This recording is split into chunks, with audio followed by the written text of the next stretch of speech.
Dan Campbell. I know you guys love him. Dan Campbell's the big guy. Well, Dan Campbell was on and with Ozzy and Keats podcast. Chris Osgood, John Keats. 100%. And he was talking about you guys. Well, look, I went to the grocery store yesterday, and there's a lot of fans that were, they're very nice, and they come up and always say pretty kind words, and which is cool. I mean, it means a lot. So I know they appreciate it, and look, it beats the alternative, right? It beats the alternative. So anyway, no, it's cool, man. We love it here, and the fans are awesome, and you guys know, I mean, they love their sports around here, man. They love their sports teams, and it's a great sports town. Yeah, this much you know about yourself. It always feels good when the head coach, he talks about you guys, and this is what he's saying. He's been here before. He's been to Detroit as a player, and now as a head coach. This is great. This is a great sports town. Make no bones about it, Anson. You have been a sports fan in this town for years. Just speak to what Dan Campbell's talking about. I mean, it's a city that, in my opinion, has the most rabid fan base. And I know places like Chicago and LA and New York like to claim the title, but this is a city that was selling out the Silverdome when they were going on an 0-16 run. Yeah. This is a city that didn't have a winner for 15 years, really even any kind of playoff, looks. And this fan base never left it. And everybody right now in this city for the last handful of years has known that we are on the dawn of the next great age of sports here in Detroit. Tigers got it done last year, getting into the playoffs. The Lions have been getting it done. Now we're talking about the Pistons in the playoffs. We barely missed it with the Red Wings. I mean, if guys don't understand what Detroit is and they think it's just a cold weather climate city that you're going to come and play for, and you just don't realize these fans are traveling all over the country to whatever sport game it is. They're taking over stadiums. And if you come and play here, you come and coach here, you're going to be embraced for a lifetime by Detroit. Especially if you win. Especially Yes, if sir. you win. And we've had some really great coaches here. We had Scotty Bowman here for all those cup run. He is the greatest coach in NHL history. There's not a question about it. I mean, he's right up there with Vince Lombardi of the NFL. He was that kind of guy, and we had him here in Detroit.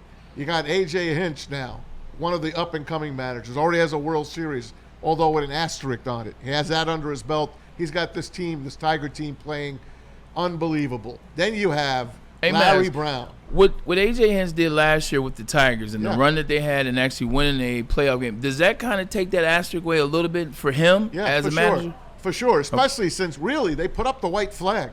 They said, all right, we're not going to be in the playoffs. We're going to trade our guys, and we're going to put rookies in. Yeah. And those rookies meshed, and here they are today, and they're playing the finale right now against the Padres. They're up 2-0, by the way, in the sixth. So that's a good thing. And then Larry Brown, when he came to Detroit and got the Pistons over the hump. Rick Carlisle got him to a certain point, and then he came in. Larry Brown, one of the great coaches in NBA history and ABA history. No doubt about that. And what sport am I leaving out? The NFL. And we finally got a coach here that we have fallen in love with. Sure, we liked Wayne Fontes back in the 90s, but let's face it, he was a caricature of himself. They should have won a Super Bowl back then with that team. They didn't. They didn't have it all together. I mean, the guy would ride around in a golf cart smoking a cigar. I love the guy. His office was always open, but he wasn't the guy to take you over. Jim Schwartz. I really like Jim Schwartz, and I think he's a good coach. He couldn't get him over the hump.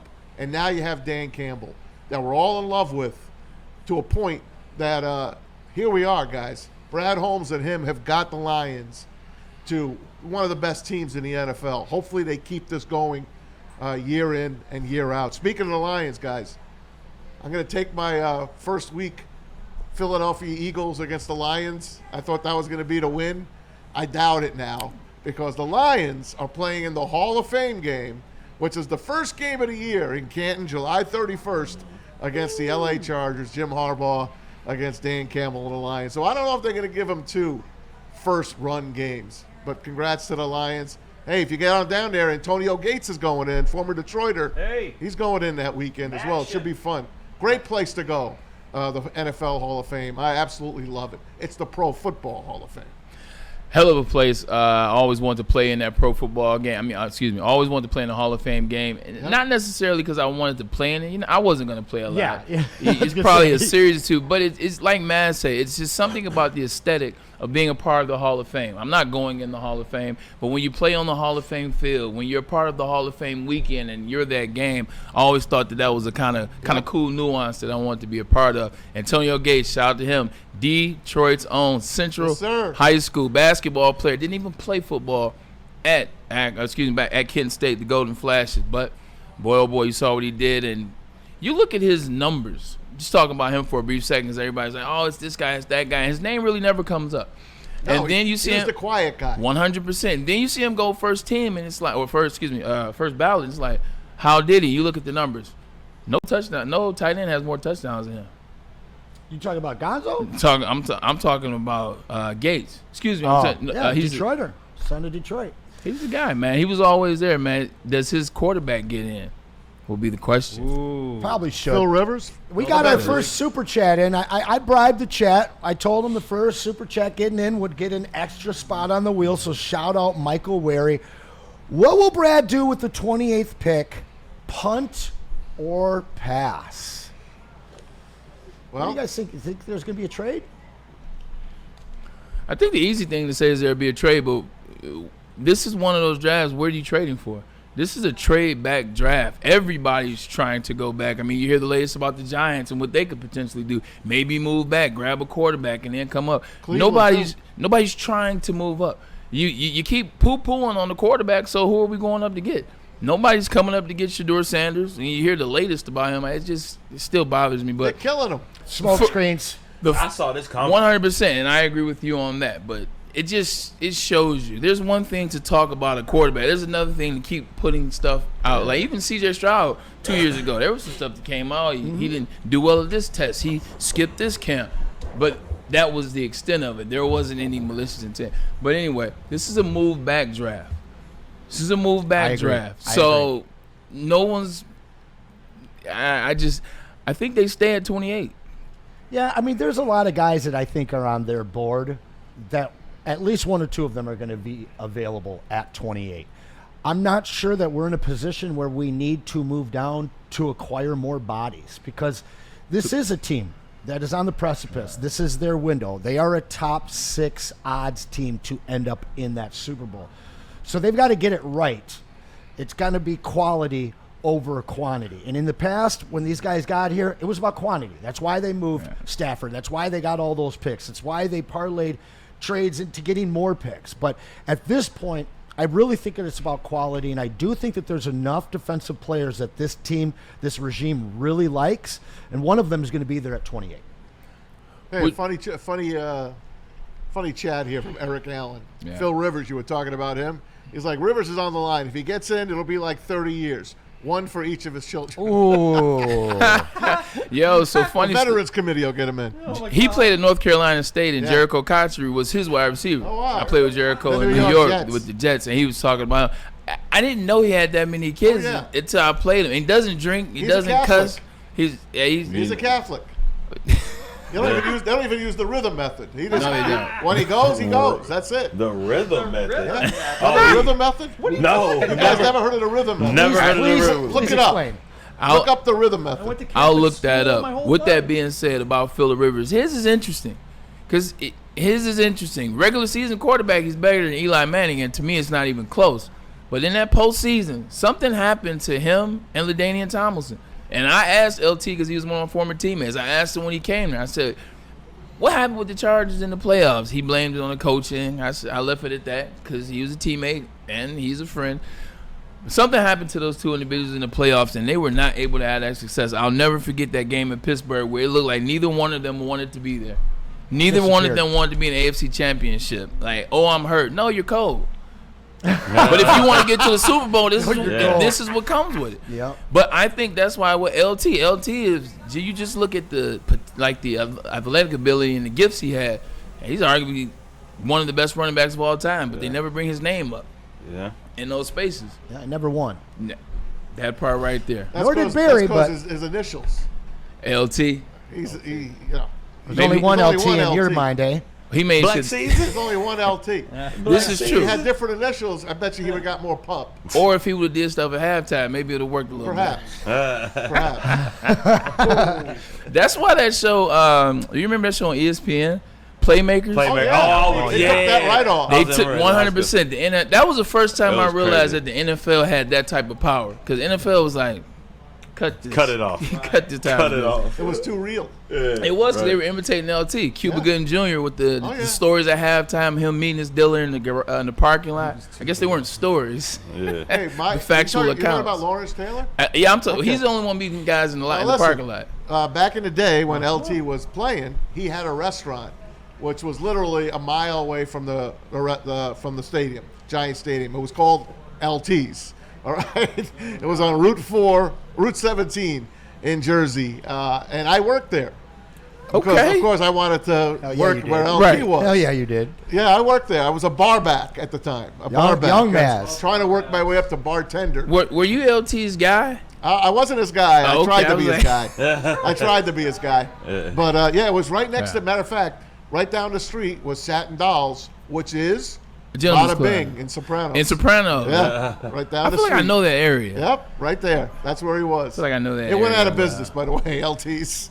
Just I don't know if he paid his bills or not, but it kind of went out of business. He was spending his money yeah, he on other was. things. He was. Speaking of spending money on other things, Anson, I saw something on paper about a particular trade Yeah. that might be on the block for you, or that may garner some attention for you, man. Tell me about this trade that involves one of Detroit's players and another D city. Somebody that Maz would love to see here in Detroit. He's been talking about it and calling for it for Did he years. wear number 11 at Penn State? If you could pull this So- off, man, you'll be my hero. Well, if see, you now, could pull this off. Now, listen, to me, I don't see a need to move J-Mo, which we all know that's who we're talking about with all the trade smoke right now. This is a guy that I think should stay here.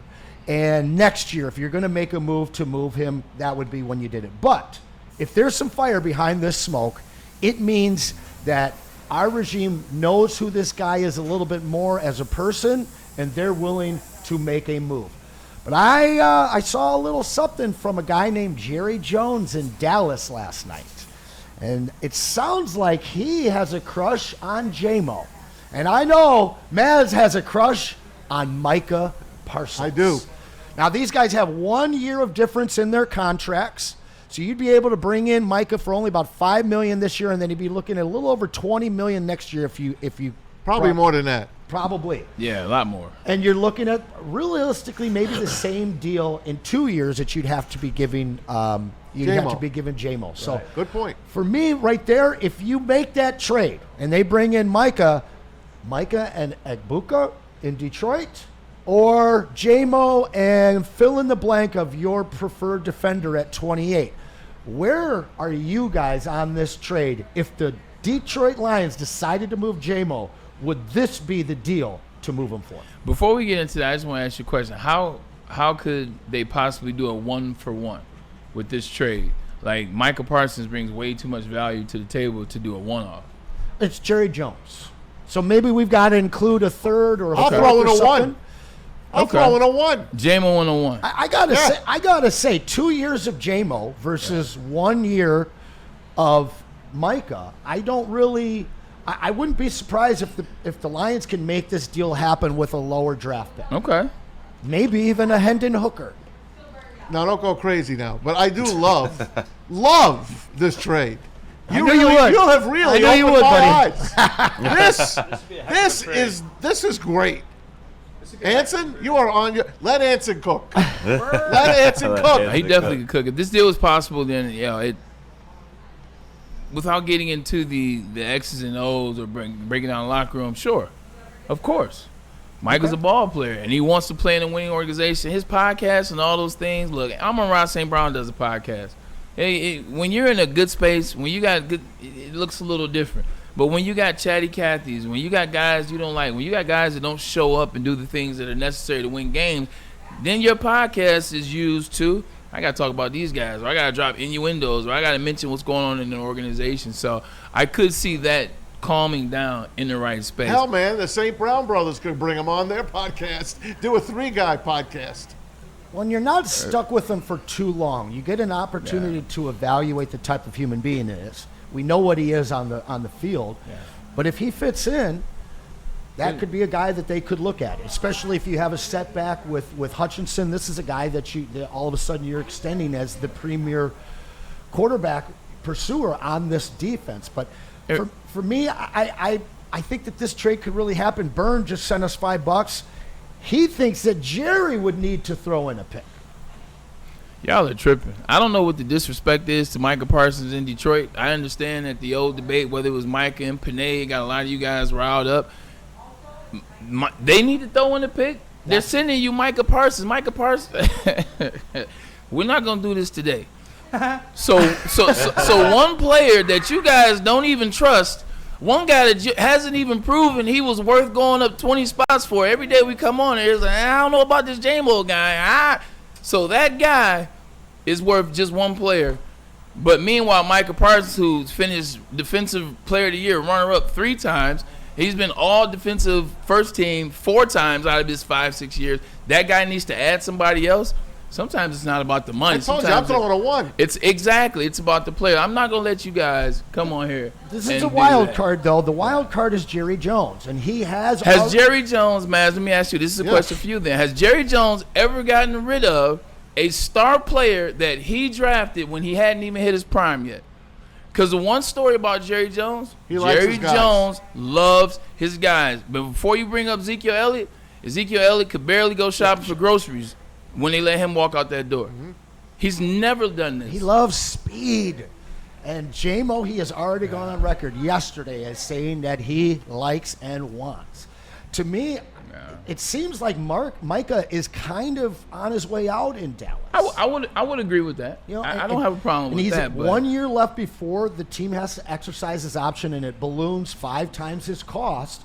This is a perfect opportunity for them to get something for him when they get rid of him. These are 2 very similar players in how they're perceived by the public right now. So it's an intriguing deal for me. It is. I just don't think Micah's agent will let that happen. I don't think, but Byrne dropped another 5. Don't let me get him here. It's not disrespect, Bray. It's about the contract. Right. How about a pick swap then? Someone needs to get paid.